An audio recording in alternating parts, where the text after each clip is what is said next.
Ardi memandangi kamarnya yang kini hampir kosong. 3 tahun lamanya ia tinggal di kontrakan sempit itu, tempat ia menyimpan mimpi dan harapan sebagai perantau di kota besar. Namun, setelah keputusan pahit dari pabrik tempatnya bekerja, semuanya berubah. PHK masal itu menghapus mimpi Ardi, memaksanya berhenti dari pekerjaan yang telah memberinya penghasilan tetap. "Yakin gak mau cari kerja dulu di sini, Di?" tanya Bayu, teman sekontrakannya, sambil membantu Ardi mengemas barang-barang ke dalam kardus. "Udah yuk, aku udah coba kesana sini, tapi hasilnya nihil. Lagian, aku gak mau terus-terusan nganggur di sini. Mending pulang dulu ke kampung," jawab Ardi sambil memasukkan setumpuk pakaian ke dalam tas ransel besar. Bayu menghela nafas panjang. "Ya udah, kalau itu keputusanmu. Tapi ingat, kota ini emang keras, tapi di kampung juga nggak gampang, Di." Ardi tersenyum kecil. "Aku tahu Yu, tapi aku punya rencana. Di kampung aku mau buka bengkel kecil, kan lumayan. Motor RX Kingku ini masih bisa dipakai buat belajar jadi mekanik."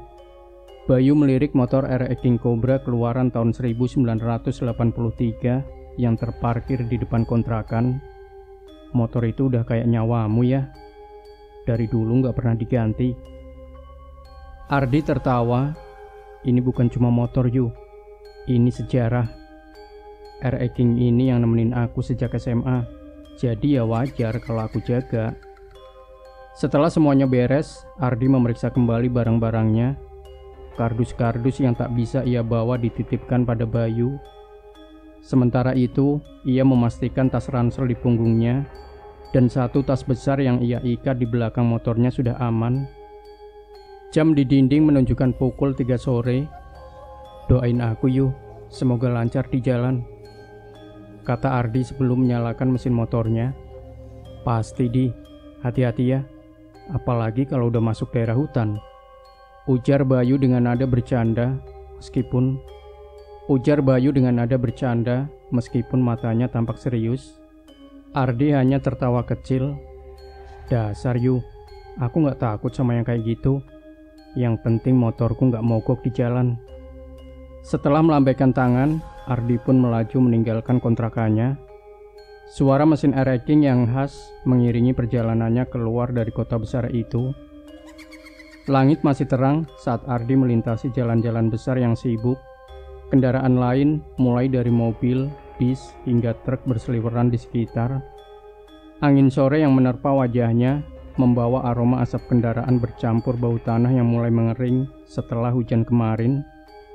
Meski lelah, Ardi merasa perjalanan ini adalah langkah awal untuk memperbaiki hidupnya. Sekitar pukul 6 sore, ia berhenti di sebuah warung makan kecil di pinggir jalan. Sambil menyesap segelas teh hangat dan menyantap nasi goreng sederhana, ia mengeluarkan ponselnya untuk menghubungi ibunya. "Halo Bu, Ardi lagi di jalan ini, udah setengah perjalanan. Mungkin besok pagi baru sampai," katanya. Di ujung telepon, suara ibunya terdengar penuh harap. "Iya Nak, hati-hati di jalan ya. Kalau capek jangan dipaksakan." "Iya Bu, doakan saja semuanya lancar." Setelah berbincang sejenak, Ardi melanjutkan perjalanan. Langit yang tadinya terang mulai berubah menjadi gelap. Lampu-lampu jalan di beberapa titik memang menyala. Namun semakin jauh dari kota, intensitasnya semakin berkurang. Kini hanya lampu motornya yang menjadi penerang utama. Sekitar pukul 10 malam, Ardi mendekati jalan yang membelah hutan. Ia sudah sering mendengar cerita-cerita menyeramkan tentang jalan itu, tapi ia mencoba untuk tidak memikirkannya. Hutan cuma hutan, gak ada apa-apa di sini. Gumamnya pada diri sendiri, mencoba menghilangkan rasa was-was. Jalanan mulai sepi. Mobil dan truk yang tadinya sesekali lewat, kini hilang entah kemana. Hanya suara mesin motornya yang terdengar berpadu dengan suara jangkrik dan angin yang bertiup melalui dedaunan lebat di kiri dan kanan jalan. Namun, ada sesuatu yang terasa aneh. Jalanan yang tadi cukup ramai, tiba-tiba terasa sunyi mencekam. Ardi melihat ke spion, berharap ada kendaraan lain yang melintas. Tapi yang ia lihat hanyalah kegelapan yang pekat. Ia menyalakan lampu jauh motornya, mencoba menerangi jalan lebih luas. Namun, rasa sepi itu justru semakin menghantui. Ardi menggenggam stang motornya lebih erat, mencoba menenangkan diri. Ini cuma jalan biasa. Fokus saja ke jalan, katanya pelan meskipun suaranya bergetar. Angin malam semakin dingin dan Ardi mulai merasa ada sesuatu yang salah. Perasaan itu semakin kuat ketika tiba-tiba suara motornya berubah. Mesin air acting-nya mendadak tersendat-sendat. Jangan mati, jangan mati. Gumam Ardi mencoba menambah gas, tapi usahanya sia-sia. Mesin motornya mati begitu saja di tengah hutan yang gelap gulita. Ardi menepi dan mencoba menyalakan kembali motornya. Ia memutar kunci kontak, menarik tuas starter, namun tidak ada respons. Ia mencoba berulang kali, namun hasilnya tetap sama. Sambil mengeluh dalam hati, Ardi turun dari motor. Ia menyalakan senter kecil dari ponselnya dan mulai memeriksa mesin motornya. Namun, ia tak menemukan apapun yang salah. Dengan berat hati, Ardi memutuskan untuk menuntun motornya. Ia berharap bisa menemukan rumah penduduk atau setidaknya tempat aman untuk beristirahat. Sepanjang jalan, ia terus melirik ke kiri dan kanan, mengamati pohon-pohon besar yang tampak semakin mencekam di bawah cahaya redup dari lampu ponselnya. Hawa dingin semakin menusuk, membuatnya menggigil meski ia mengenakan jaket tebal. Langkahnya semakin berat dan rasa takut mulai muncul. Ia merasa ada sesuatu yang mengawasinya dari kegelapan hutan. Namun, setiap kali ia menoleh, ia tak melihat apa-apa selain bayangan pepohonan. Gak ada apa-apa, ini cuma hutan biasa, katanya pelan, mencoba meyakinkan dirinya sendiri. Setelah beberapa menit berjalan, ia melihat sebuah cahaya samar di kejauhan. Cahaya itu berasal dari sebuah gubuk kecil yang berada di samping warung tua. Warung itu tampak sudah lama tutup dengan papan nama yang nyaris roboh dan bangku kayu yang patah di depannya. Ardi merasa sedikit lega. Setidaknya ia menemukan tanda kehidupan di tengah kegelapan ini. Tanpa pikir panjang, ia berjalan menuju rumah itu, berharap bisa menemukan bantuan atau tempat untuk bermalam. Ardi terbangun dengan kaget. Suara aneh seperti seseorang yang sedang mengorok terdengar jelas di dalam kamar kecil tempat ia tidur. Suara itu kasar, seperti nafas berat yang terputus-putus, dan semakin lama semakin keras. Dalam kegelapan, Ardi berusaha mengumpulkan kesadaran. Ia tahu pasti ia tidur sendirian. Jantungnya berdegup kencang, rasa dingin merambat di tengkuknya. Siapa itu? Gumamnya pelan, mencoba memastikan dirinya tidak sedang bermimpi. Namun suara itu tetap ada. Bahkan terdengar seperti berasal dari dekat sekali. Dengan hati-hati ia menoleh ke samping. Saat itu, dunia Ardi seolah terhenti. Sosok yang berbaring di sebelahnya bukan manusia.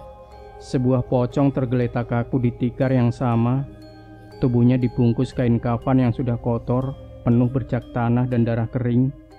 Wajahnya pucat, kulitnya seperti lilin dengan mata melotot tajam ke arah langit-langit. Aroma busuk yang menyengat membuat Ardi hampir muntah. Nafasnya tercekat. Ia membeku beberapa detik sebelum akhirnya rasa takut menguasai dirinya. Astagfirullah, teriaknya panik. Ardi melompat bangun, tubuhnya gemetar hebat. Ia berlari keluar kamar dengan langkah terburu-buru, hampir tersandung pintu kayu yang sudah lapuk. Kek, tolong kek, ada sesuatu di kamar saya. Ardi berteriak sambil mengetuk keras pintu kamar kakek tua. Suaranya menggema di seluruh gubuk, namun tak ada jawaban. Ia mengetuk lagi, lebih keras kali ini. Kek, bangun kek, tolong. Tetap tak ada balasan. Namun, pintu kamar kakek tua itu perlahan terbuka dengan sendirinya, berderit pelan seperti ditarik oleh tangan tak kasat mata. Ardi berdiri kaku di depan pintu yang mulai terbuka. tangannya masih terangkat di udara. Nafasnya tercekat saat melihat apa yang ada di dalam. Di atas tempat tidur bambu milik kakek itu, dua sosok pocong sedang terbaring berdampingan. Mereka sama menyeramkannya dengan yang ia lihat sebelumnya. Wajah pucat, mata melotot, dan bau busuk yang memenuhi udara kamar. Salah satu pocong bahkan terlihat seolah-olah tersenyum sinis ke arahnya, memperlihatkan gigi-gigi kuning yang menghitam. Ya Tuhan, bisik Ardi tanpa sadar. Tubuhnya melemas, ia ingin berteriak. Namun suaranya seolah tertahan di tenggorokan. Kakinya gemetar dan tubuhnya mulai kehilangan keseimbangan. Tiba-tiba, salah satu pocong di atas tempat tidur itu menggerakkan kepalanya. Mata melototnya menatap lurus ke arah Ardi, dan suara seperti desisan ular keluar dari mulutnya. Kau tak seharusnya ada di sini. Itu sudah cukup untuk membuat Ardi tak sanggup lagi bertahan. Dunia di sekitarnya menjadi gelap dan tubuhnya terjatuh ke lantai tanah. Sebelum kesadarannya hilang sepenuhnya, ia masih sempat mendengar suara tawa yang lirih, namun menyeramkan dari dalam kamar itu. Ardi pingsan, tergeletak di depan pintu kamar kakek tua yang kini terasa jauh dari ramah. Malam itu, teror hutan angker baru saja dimulai. Saat Ardi membuka matanya, cahaya matahari pagi yang hangat menembus celah-celah dinding gubuk, menyilaukan pandangannya. Ia terbangun dengan tubuh lemas, tergeletak di tanah di luar rumah. Kepalanya masih terasa berat, dan perasaan bingung melingkupinya. Perlahan, ia duduk sambil memijat pelipisnya, mencoba mengingat apa yang terjadi semalam. Gubuk tua di depannya tampak sangat berbeda di bawah sinar pagi. Tidak lagi tampak seperti tempat yang ramah. Dindingnya penuh lumut, atapnya berlubang, dan kesan usang yang kuat menunjukkan bahwa gubuk itu sudah lama tak berpenghuni. Tak ada tanda-tanda keberadaan kakek tua atau siapapun yang ia temui semalam. Ini benar-benar nyata, gumamnya dengan suara serak. Ia berdiri perlahan, pandangannya tertuju pada motornya yang terparkir rapi di samping gubuk. Perasaan aneh menjalar dalam dirinya, seolah ada yang sengaja menempatkan motor itu di sana. Ardi mendekati motor dengan langkah cepat, memeriksa apakah semuanya masih berfungsi. Ia memutar kunci kontak, dan mengejutkan, mesin air ekingnya langsung menyala dengan suara khasnya. Kenapa sekarang nyala? Semalam sudah mati total, pikirnya, mencoba merasionalisasi kejadian aneh ini. Namun, ia memutuskan untuk tidak berlama-lama berpikir. Tempat itu membuat bulu kuduknya meremang. Ardi segera memakai helmnya dan melaju pergi meninggalkan gubuk tua. Sepanjang perjalanan, ia tak menoleh ke belakang. Jalanan hutan yang semalam terasa gelap dan mencekam, ini terlihat lebih terang di bawah sinar matahari pagi. Namun, meski demikian, suasana aneh masih menyelimuti udara. Ardi merasa seolah-olah dia diawasi, meski jalanan terlihat sepi. Setibanya di kampung halamannya, Ardi langsung menuju rumah seorang tetua desa, Pak Jarwo, yang dikenal sering mendengar cerita-cerita mistis dari para penduduk. Di sana, Ardi menceritakan semua yang ia alami, dari motornya mogok, bertemu kakek tua, hingga teror mengerikan semalam. Pak Jarwo mengerutkan kening saat mendengarkan cerita Ardi. Wajahnya berubah serius, dan ia menarik nafas panjang sebelum berkata, "Nak, apa yang kau alami bukan sekadar mimpi atau hayalan. Tempat itu memang terkenal angker." Ardi terdiam menunggu penjelasan lebih lanjut. "Dulu," lanjut Pak Jarwo, "di tempat itu memang ada sebuah warung makan yang dikelola oleh sepasang suami istri. Mereka tinggal di rumah kecil di samping warung itu. Sama seperti yang kau ceritakan.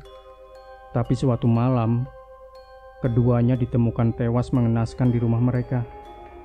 Tubuh mereka penuh luka, dan kabarnya mereka tak sempat dikuburkan dengan layak karena penduduk desa takut mendekati tempat itu." "Tapi kenapa mereka bisa mati seperti itu?" tanya Ardi dengan suara bergetar. "Tak ada yang tahu pasti. Ada yang bilang mereka menjadi korban perampokan. Tapi ada juga yang percaya bahwa itu ulah kekuatan gaib. Sejak kejadian itu, tempat itu tak pernah lagi dihuni. Namun, banyak orang yang melintas di sana melaporkan hal-hal aneh, suara-suara, bayangan, bahkan pocong seperti yang kamu lihat. Mendengar penjelasan itu, Ardi merasakan hawa dingin menjalar ke seluruh tubuhnya. Bayangan pocong-pocong yang ia lihat semalam kembali membayang di benaknya. Jadi, mereka itu arwah dari suami istri itu. Tanyanya pelan. Pak Jarwo mengangguk pelan. Mungkin saja, Nak. Mereka mungkin masih terjebak di sana karena kematian mereka yang tak wajar. Ardi tidak bisa berkata-kata. Ia hanya bisa duduk termenung, memikirkan apa yang baru saja ia alami. Meski ia kini berada di kampung halamannya yang aman, pengalaman menyeramkan semalam tetap menghantui pikirannya. Ia tahu teror itu bukan sekadar cerita. Bagi Ardi, kejadian itu menjadi pelajaran besar bahwa ada hal-hal di dunia ini yang tak bisa dijelaskan oleh logika. Dan setiap kali ia mendengar deru mesin motornya yang khas, ia selalu teringat malam itu, malam yang akan terus menghantuinya selamanya.